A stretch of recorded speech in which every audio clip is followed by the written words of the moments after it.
छठ पूजा एक ऐसा पर्व जो आस्था और परंपरा से जुड़ा है, पर क्या हमने कभी ये सोचा है कि इसकी जड़ें, इसकी शुरुआत आखिर हुई कहाँ से?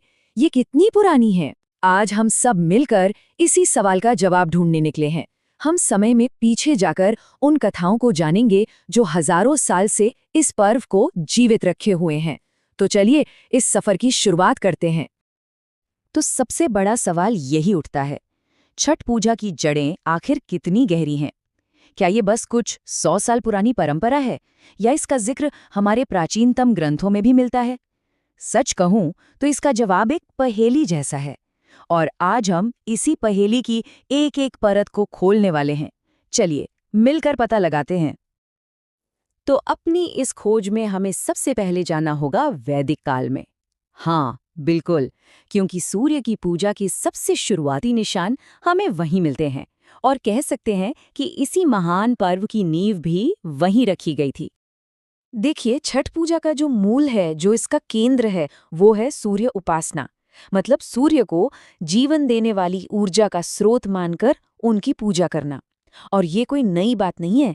ये प्रथा इतनी पुरानी है, इतनी प्राचीन है कि इसका जिक्र हमें ऋग्वेद के मंत्रों में भी मिलता है। सोचिए, हमारे सबसे पुराने और पवित्र ग्रंथों में से एक ऋग्वेद, वहां से ये परंपरा चली आ रही है। पर अगर बात करें उन कथाओं की जो सीधे सीधे छठ पूजा से जुड़ी हैं, तो उनमें से एक बहुत ही प्रसिद्ध कहानी हमें ब्रह्मवैवर्त पुराण में मिलती है। ये कहानी है एक राजा की और एक ऐसे दिव्य चमत्कार की, जो हमें बताता है कि आखिर ये पर्व क्यों मनाया जाता है, इसका महत्व क्या है। तो कहानी कुछ यूं है कि राजा प्रियव्रत ने संतान पाने के लिए एक बहुत बड़ा पुत्रेष्ठी यज्ञ करवाया। लेकिन यज्ञ के बाद भी उनके यहाँ एक मृत पुत्र ने जन्म लिया। जरा सोचिए, उस राजा के दुख का आलम क्या होगा।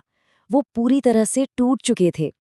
और ठीक उसी निराशा के पल में देवी देवसेना प्रकट होती हैं। उन्होंने राजा को छठ व्रत करने का आदेश दिया, और फिर जो हुआ वो एक चमत्कार था। राजा का मृत पुत्र जी उठा। यही वो कथा है जो इस व्रत की शक्ति को और संतान की सलामती के साथ इसके गहरे रिश्ते को दिखाती है। चलिए अब पुराणों से थोड़ा और आगे बढ़ते हैं और चलते हैं हमारे दो महान महाकाव्यों की ओर, रामायण और महाभारत। क्या इनमें भी छठ पर्व का कोई जिक्र है? बिल्कुल है, और इन ग्रंथों में इसकी मौजूदगी इस पर्व के महत्व को और भी कई गुना बढ़ा देती है। दोनों ही महाकाव्यों में हमें छठ पर्व की झलकियां मिलती हैं। अगर हम रामायण की बात करें तो वहां त्रेता युग में भगवान राम और माता सीता जब 14 साल के वनवास के बाद अयोध्या लौटे, तो उन्होंने राम राज्य की स्थापना के लिए सूर्यदेव की उपासना की थी।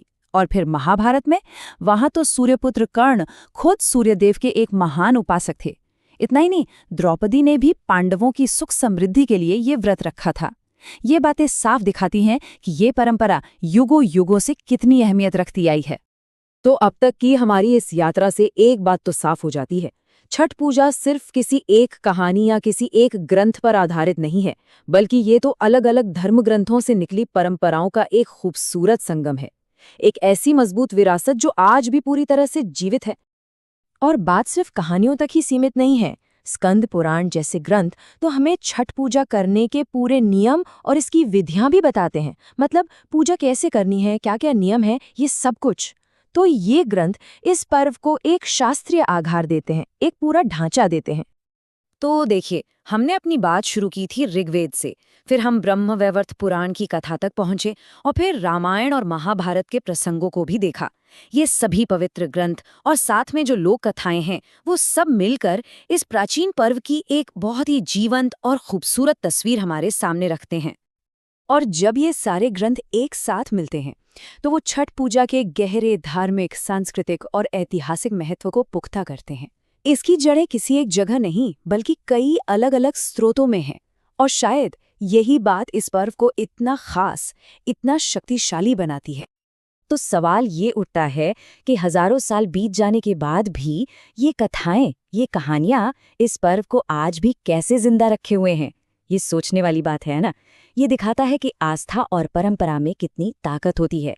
एक ऐसी शक्ति जो समय के साथ धुंधली नहीं पड़ती, बल्कि और भी गहरी होती जाती है।